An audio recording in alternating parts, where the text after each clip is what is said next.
तो गढ़वाल में स्थित चार धामों की तर्ज पर कुमाऊं के पौराणिक मंदिरों को भी विकसित करने की योजना चल रही है। मानसखंड मंदिर माला मिशन योजना के तहत कुमाऊं क्षेत्र को धार्मिक पर्यटन के रूप में विकसित किया जा रहा है, जिसमें केंद्र सरकार की योजनाओं को भी शामिल किया गया है। केंद्र के पर्वतमाला प्रोजेक्ट को भी इसी से जोड़कर रोपवे को बढ़ावा दिया जा रहा है।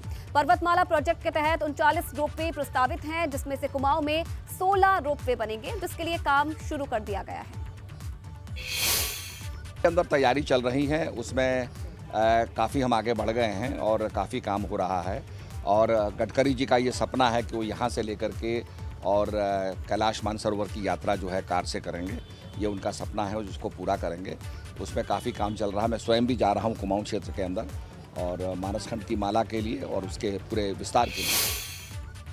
और इधर किसान नेता राकेश टिकैत अंकिता भंडारी के परिजनों से मिलने उनके घर पहुंचे। इस दौरान राकेश टिकैत ने पीड़ित परिवार को सांत्वना दी। इस दौरान टिकैत ने कहा कि यह घटना बेहद ही गंभीर है और इसीलिए दोषियों को कड़ी सजा मिलनी चाहिए। जिस तरह से आर्थिक स्थिति परिवार की खराब है, इसलिए बच्चों को 2 रुपए का साधन हो जाए नौकरी के लिए भेजते हैं। इन केसों पे, इस तरह के जो केस होते हैं, उस पे फास्ट ट्रैक में ये केस चले और इनको सजा हो, तो कोई आगे घटनाएं बच्चों के साथ में इस तरह की घटनाएं ना कर सके, क्योंकि बच्चे पढ़ लिख कर नौकरी की तलाश में बाहर अकेला ही जाता है। तो दहशतगर्दों को दहशत रहे, ये केस चले। पूरा देश इस परिवारों के साथ में है। और अंकिता हत्याकांड के बाद अब पहाड़ की जमीन पर धांधली का आरोप लग रहा है। उत्तराखंड परिवर्तन पार्टी का आरोप है कि पहाड़ पर भू माफिया पनप रहा है, मगर सरकार इस पर कोई ध्यान नहीं दे रही है। सैकड़ों नाली जमीन कब्जा की गई है, जंगल काटे गए हैं, अपराध है, अराजकता है और नियमानुसार ये जमीन जब्त हो जानी चाहिए थी। तब से 3 जिलाधिकारियों ने इस सवाल पर सरकार को रिकमेंडेशन दी, लेकिन कोई बंद नहीं हुआ। और आज जो है विकास के नाम पर, स्कूलों के नाम पर, संस्थाओं के नाम पर आज उत्तराखंड के अंदर ऐशगाह के अड्डे खोले जा रहे हैं। और पास्को का जो मामला इस एबी प्रेमनाथ दिल्ली के अधिकारी के खिलाफ दर्ज हुआ है, ये बताता है कि इसमें पूरी सरकार की और पूरी प्रशासन की, जो जिसके सामने ये घटना हो रही थी, उनकी मिलीभगत रही है। दशहरा पर्व पर हरिद्वार में गंग नहर को बंद कर दिया गया है। गंग नहर को बंद करने के बाद इसकी किनारों की मरम्मत और साफ सफाई का काम किया जाएगा। 23 अक्टूबर को रात को फिर से गंग नहर में पानी छोड़ा जाएगा। इस की तरह से 19 दिनों तक गंग नहर बंद रहेगी। इस दौरान दिल्ली एनसीआर में पानी की किल्लत भी हो सकती है। केदारनाथ धाम के कपाट बंद करने की तारीख तय कर दी गई है। दशहरा के मौके पर शीतकालीन गद्दी स्थल ओमकेश्वर मंदिर उखीमठ के कपाट बंद करने की तारीख का ऐलान किया गया। 27 अक्टूबर को भैया दूज के मौके पर केदारनाथ धाम के कपाट बंद कर दिए जाएंगे। उधर मद महेश्वर धाम के कपाट 18 नवंबर को सुबह 8 बजे बंद होंगे, जबकि 7 नवंबर को तृतीय केदार तुंगनाथ धाम के कपाट बंद कर दिए जाएंगे। और बद्रीनाथ धाम के कपाट बंद करने की तारीख का भी ऐलान कर दिया गया है। 19 नवंबर को दोपहर 3:35 पर बद्रीनाथ धाम के कपाट बंद कर दिए जाएंगे। ज्योतिष गणना के बाद कपाट बंद करने का मुहूर्त निकाला गया। 19 नवंबर उत्तराखंड एवलांच पर सबसे बड़ा अपडेट आपको दे दें। एवलांच की चपेट में आए 9 लोगों के शव अब तक मिल चुके हैं। 4 पर्वतारोहियों के शव मातली हेलीपैड पर आएंगे। 5 पर्वतारोहियों के शव डोकरानी लाए जा रहे हैं और अभी भी लापता 22 लोगों की तलाश जारी है। तो उत्तरकाशी एवलांच पर ये बड़ा अपडेट आपको दे रहे हैं, जहां आपको बता दें कि एवलांच की चपेट में आए 9 लोगों के शव अब तक मिल चुके हैं।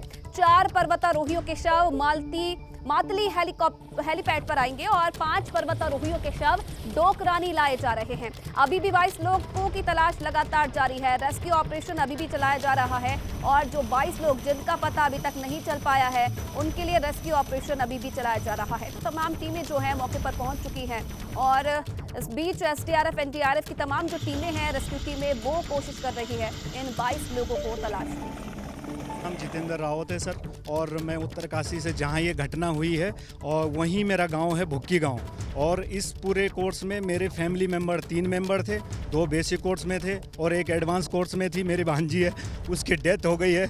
और मैं पिछले 2 दिनों से डीएम और विधायक ऑफिस के चक्कर काट रहा हूँ। कोई हमें बताने को राजी नहीं है कि हमारे फैमिली मेंबर का क्या है, उनकी डेड बॉडी के साथ क्या होगा। कोई रिस्पांस नहीं आ रहा किसी को हम पूछने जा रहे हैं, हम बोल रहे हैं हमने सारे कोर्स कर रहे हो, एनआईएम से कोर्स कर रहे, क्वालिफाइड है, हमें बोलो। हम खुद अपना डेड बॉडी उठा के लाते हैं, जो हमारे रिलेटिव वहाँ पे फंसे हैं उनका डेड बॉडी हम उठा के लाते हैं, पर कोई जवाब देने को तैयार नहीं, बात करने को तैयार नहीं। डीएम ऑफिस के बाहर हमारा नाम लिखा हुआ है, हमें वेट कराया जाता है बाहर कि आप बाहर बैठिए, बताते हैं, फिर गायब हो जाते हैं।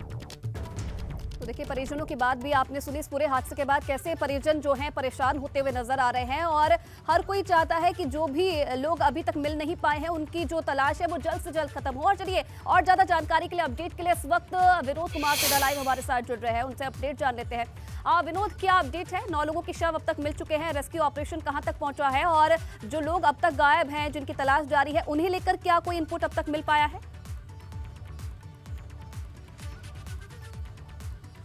बिल्कुल आयुषी, देखिए बड़ी खबर है। अब तक जो लापता ट्रैकर्स थे उनमें से अब तक करीब टोटल जो है वो 9 लोगों की बॉडी रिकवर हो चुकी है। 5 लोगों की बॉडी आज मिली है, और उसको लेकर अब जिला प्रशासन हो, एनडीआरएफ हो, वायुसेना की तमाम तैयारियां यहाँ पर की जा रही है, और इसी हेलीपैड यानी मातली हेलीपैड पर उनके शवों को लाया जाएगा। दूसरी तस्वीर अगर मैं आपको दिखाऊं, ये तमाम एम्बुलेंस है, सेना की हो या फिर आईटीबीपी की हो, इन तमाम एम्बुलेंस को यहाँ पर रखा गया है कि जिस तरह से जो बॉडीज़ यहाँ पर आएंगी उसके बाद में तमाम यहाँ पर डॉक्टर्स की टीम होगी, और फिर उसके बाद में जिस विमान से वो यहाँ पर पहुँचेंगे उसको सैनिटाइज किया जाएगा, और उसके बाद में उनके पंचनामा हो या पोस्टमार्टम हो या तमाम जो आगे की प्रक्रिया है वो पूरी की जाएगी। लेकिन एक गमगीन तस्वीर और मैं आपको दिखाता हूँ।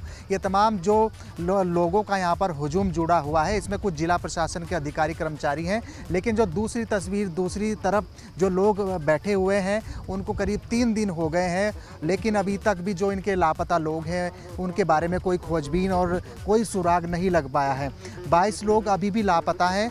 अभी तक 9 लोगों की बॉडी को रिकवर कर लिया गया है, लेकिन एक गमगीन माहौल यहाँ मातली हेलीपैड पर ज़रूर देखने को मिल रहा है, और जिस तरीके से अब समय बीतता जा रहा है वैसे वैसे दिक्कतें बढ़ती जा रही है। और एक बड़ी अपडेट मैं ये भी बता दूं आयुषी, अभी जो घटनास्थल है यानी स्पॉट पर अभी हल्की बर्फबारी हुई है, मौसम ख़राब हो गया है, तो जिसके चलते रेस्क्यू ऑपरेशन अभी बाधित हो गया है, रोका गया है। और ये तमाम जो लोग हैं बड़े गमगीन हैं, और ऐसी अवस्था में है कि बात करने की स्थिति भी नहीं है, क्योंकि लगातार करीब 4 दिन हो गए हैं अपनों की तलाश में ये रोज यहाँ पर आ रहे हैं, लेकिन कोई भी इनपुट निकल के नहीं आ रहा है। बात करने की कोशिश भी हम विनोद परिजनों के लिए भी, और लगातार जैसे आप बता रहे हैं रेस्क्यू ऑपरेशन जारी है।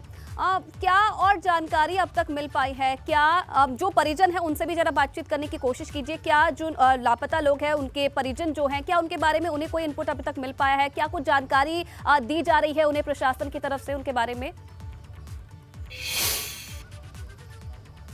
बिल्कुल, देखिए मैं आपको ये भी बताऊं कि जिला प्रशासन की तरफ से इनको कोई भी जानकारी मुहैया नहीं करवाई जा रही है, और लेकिन मीडिया से भी बात करने की स्थिति में वो लोग नहीं हैं जिनके लापता हैं। लेकिन उनको खोजबीन का कार्य एनडीआरएफ हो, और आज स्पेशल टीम गुलमर्ग के हाई एल्टीट्यूड सेंटर से यहाँ पर पहुँची थी। 14 सदस्यीय दल वो अब तक वहाँ पर बेस कैंप पर पहुँच भी चुके हैं। लेकिन बड़ी बात यही है कि अब तक जिस तरह से लापता लोग हैं उनके बारे में अब तक कोई भी सुराग नहीं लग पाया है।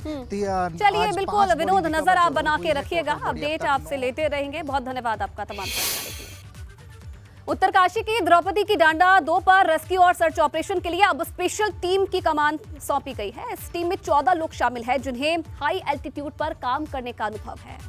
रेस्क्यू ऑपरेशन में गुलमर्ग के हाई एल्टीट्यूड स्कूल से टीम यहाँ पर पहुँच चुकी है, और जो लापता अब तक ट्रैकर्स थे उनको खोजने का काम ये एक्सपर्ट टीम के मेंबर्स करेंगे। आप देख पा रहे हैं कि वायुसेना के विशेष चॉपर के माध्यम से ये टीम यहाँ पर पहुँची है। आईटीबीपी का ये हेलीपैड है, जहाँ आप देख पा रहे हैं कि एयरफोर्स के विशेष चॉपर के माध्यम से ये एक्सपर्ट टीम यहाँ पर पहुँची है। और आपको तमाम तस्वीरें दिखाएं कि ये एक्सपर्ट हैं जो गुलमर्ग से यहाँ पर पहुँचे, यानी गुलमर्ग हाई एल्टीट्यूड स्कूल में इनकी ट्रेनिंग होती है, और कठोर से कठोर जो एक बड़ा प्रशिक्षण है इनको प्राप्त है। अब इस बड़े रेस्क्यू ऑपरेशन में इनकी सहभागिता देखने को मिलेगी, यानी जो एक बड़ी यानी कठोर ट्रेनिंग इनके पास में है, अब उसको यहाँ पर इस्तेमाल किया जाएगा। और आप देख पा रहे हैं कि अब तक करीब 27 लोग अभी लापता हैं, जिनको खोजने का काम ये गुलमर्ग के हाई एल्टीट्यूड स्कूल के एक्सपर्ट लोग करेंगे। आप देख पा रहे हैं कि टीम यहाँ पर पहुँच चुके हैं और थोड़ी देर बाद में इस जगह से यानी इसी हेलीपैड से ये सभी लोग उस द्रौपदी डांडा 2 चोटी पर पहुँचेंगे और जो लापता लोग हैं उनको खोजने का काम करेंगे।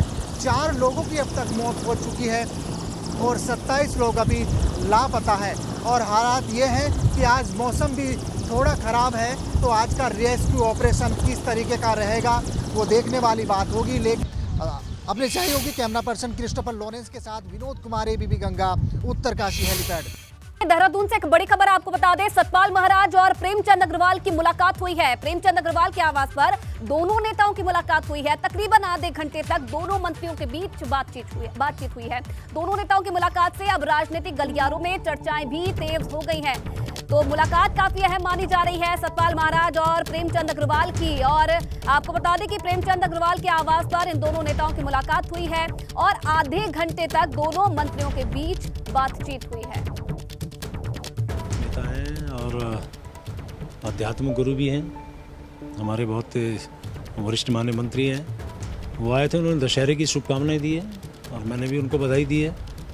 और चूँकि आप जानते हैं कि पर्यटन के क्षेत्र में हमारे केंद्र सरकार के द्वारा 2 पुरस्कार भी हमारे प्रदेश को मिले, मैंने उनको बधाई दी है। चूँकि माननीय मंत्री सतपाल महाराज जी पर्यटन मंत्री भी हैं और उसी प्रकार से जो शहरी विकास में इस बार पहली बार हमारे उत्तराखंड को 6 पुरस्कार मिले हैं, तो उन्होंने भी मुझे उसकी शुभकामनाएं दी हैं। और जो जर्मनी का मेरा अपना प्रवास था इस दौरान का, उसकी भी मैंने बात साझा की है। जिस प्रकार से कूड़े प्रबंधन की बातचीत उनके साथ मेरी बातचीत हुई, तो उन्होंने ऑस्ट्रेलिया का भी जिक्र किया कि वहाँ भी कूड़ा प्रबंधन का बहुत अच्छा मैनेजमेंट है। तो कुल मिला के एक आपसी संवाद हमारा होता ही रहता है। माननीय मंत्री जी का आशीर्वाद वो दशहरे के रूप में उन्होंने मिठाई दी। और चलिए इस खबर पर और ज्यादा जानकारी के लिए पंकज राणा इस वक्त सीधा लाइव हमारे साथ जुड़ रहे हैं। पंकज, आधे घंटे दोनों नेताओं के बीच में मुलाकात हुई है, क्या कुछ मायने निकाले जा रहे हैं फिलहाल इस मुलाकात के?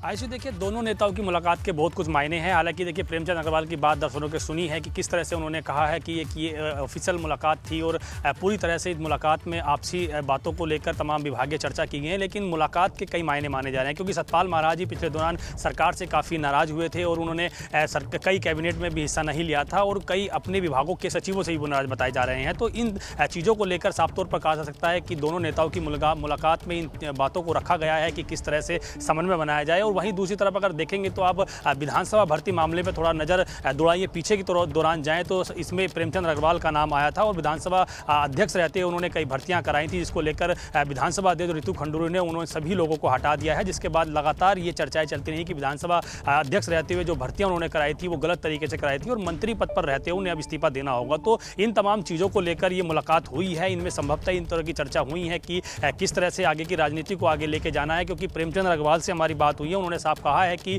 इस पूरे प्रकरण में उनकी छवि को धूमिल करने की कोशिश की गई है। तो ये तमाम चीज़ें इस ओर इशारा कर रही हैं कि दोनों नेताओं की मुलाकात कहीं ना कहीं मामले में राजनीतिक तौर पर देखा जा रहा है। हालांकि प्रेमचंद अग्रवाल ने इस बात से इनकार कर दिया है कि उनके बीच में किसी राजनीतिक मुद्दों को लेकर चर्चा हुई है, लेकिन जिस तरह से उन्होंने ये बात कही है कि विभागों को लेकर और एक आध्यात्मिक गुरु है, उनका आशीर्वाद उनको मिलता रहता है, तो ये माना जा रहा है कि दोनों नेताओं में कहीं ना कहीं इस बात को लेकर चर्चा हुई है कि जो पिछले दौरान जो घटनाक्रम पूरा हुआ था, किस तरह से तमाम चीज़ों को समन्वय बनाया जाए, सरकार के साथ संगठन के साथ कैसे समन्वय बनाया जाए। क्योंकि प्रेमचंद अग्रवाल के इस्तीफों को लेकर अभी भी कई तरह की चर्चाएं चल रही हैं कि वो कभी भी सरकार या संगठन उनसे इस्तीफा मांग सकता है, क्योंकि विधानसभा भर्ती मामले के बाद सरकार और संगठन की किरकिरी हुई है, उसके बाद ये तमाम चीजें सामने आई हैं। फिलहाल ये देखना होगा कि दोनों नेताओं की जो मुलाकात हुई है इसके किस तरह के मायने कर रहे हैं प्रेमचंद अग्रवाल, लेकिन कई सियासी मायने इन दोनों मुलाकातों के निकाले जा सकते हैं। बहुत धन्यवाद आपका पंकज तमाम जानकारी के लिए।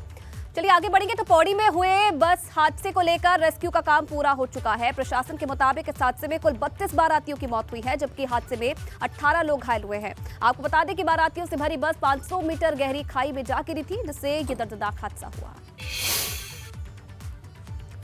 तो बस हादसे में कुल 32 बारातियों की मौत हो गई है। रेस्क्यू ऑपरेशन पूरा हो चुका है और कई जो घायल हैं उनका निजी अस्पताल में इलाज जारी है। आपको बता दें कि 40 से ज़्यादा जो लोग थे वो इस बस में सवार थे और बारातियों से भरी ये बस बताई जा रही थी जो कि खाई में गिरी और 32 की में मौत हो गई।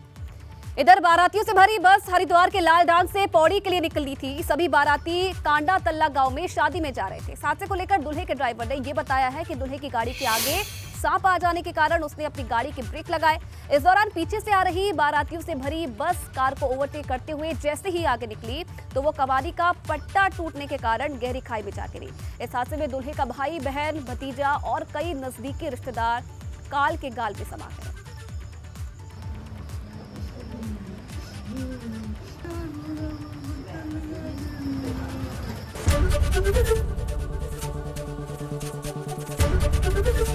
एबीपी गंगा, खबर आपकी, जुबान आपकी।